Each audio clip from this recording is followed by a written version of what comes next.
Hi, I'm Joe Polizzi, and this is the Content Inc. podcast. 5 minutes every Monday for content creators who desire to be content entrepreneurs.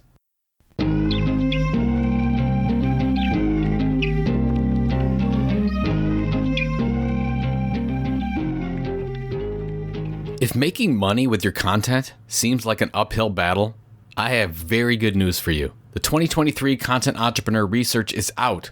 Coaching, books, and online courses are the top 3 most profitable and most utilized tactics to monetize content. So follow the research. Turning your content into a printed book with Lulu has never been easier. Go ahead and create a free account at lulu.com today. Last week, my wife and I spent some time in Duck, North Carolina.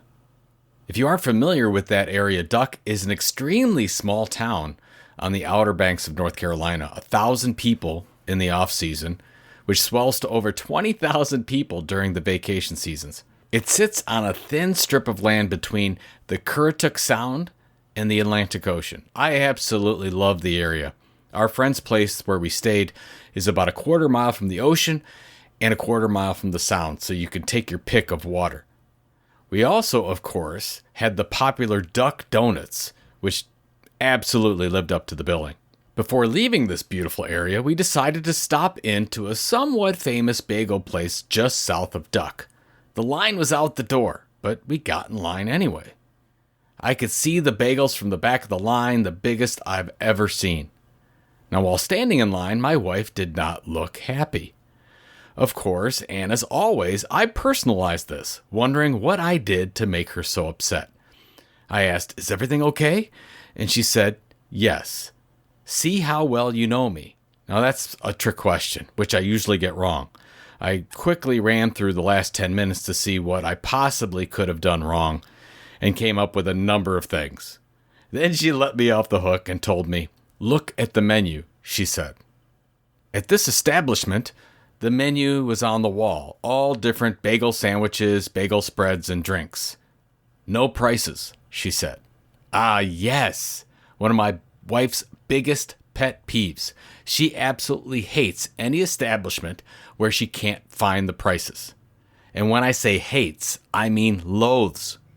Now, she's ready to walk out. She does not want to support any business that isn't clear about their pricing. But we did stay in line to try the bagels, and then we left. Now, they were great. I thought they were outstanding, but we will not be going back, all because of a very simple and fixable thing. Now, in contrast, before we were going to the Chelsea-Wrexham match in Chapel Hill, North Carolina later that week, we stopped by a watering hole called the Casual Pint. They had an amazing beer selection and, better yet, prices.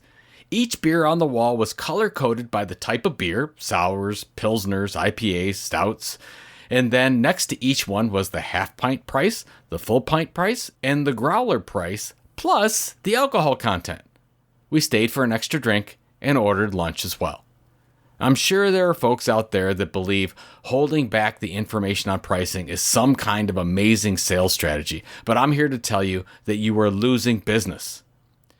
When my friend Paul Racer launched his PR firm, PR 2020 in Cleveland, Ohio, he was the only one I knew that had all their pricing on the web, from press release creation to strategic consultation.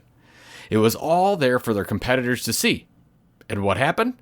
They became the first HubSpot partner agency ever and were so successful that Paul sold the agency to start the Marketing AI Institute, who, by the way, is going crazy right now. Who knew that easily accessible pricing was a competitive advantage? And you know what? It still is. I go to so many agency and creator sites where I still cannot find their pricing. It drives me crazy. So here's an easy fix. What do you sell? List that. For everything you sell, do you have the pricing clearly apparent and easy to find on your website? If not, do that now. If I click on an event link and I can't find the pricing right away, I don't go to the event. If I go to a website featuring an online course and I can't immediately find the pricing, I don't buy. More and more people are behaving this way. A lack of pricing information says something very clearly to me, that the organization doesn't care enough about the customer to share this information. The good news, this is fixable. Let's all fix this together. Good luck.